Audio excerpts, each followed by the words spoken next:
Okay mga kabram-bram, ito po ang menu natin. Adobong sitaw. Konting ricado lang. Yan, tirahin na natin. Nag-aantay na ang kawali. Buksan na ang kalan. Indihan ng gasol.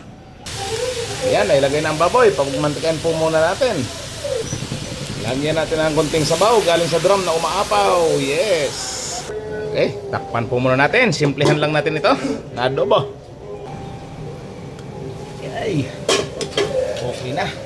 Sakto na. Magmamantika na po. Antayin lang natin mag-brown-brown siya. Isama na natin ang bawang. Isama na natin ang paminta. Lagyan din natin ng laurel, siyempre.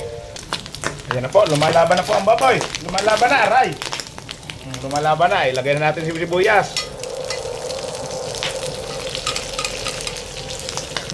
Ayan na po, lagyan na natin ng toyo. Ayan na, masarap na ito mga kabram-bram.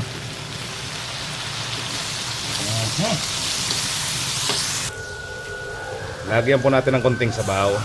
Konti lang. Siyempre, lagyan din natin ng konting pampasarap. Oyster sauce. Yung mga kabram-bram, lagyan natin ng sitaw. Yes. Masarap na. Ayan na po, simpleng adobo lang. Lagay na rin natin ng sili. Lagyan na rin siyempre ng suka.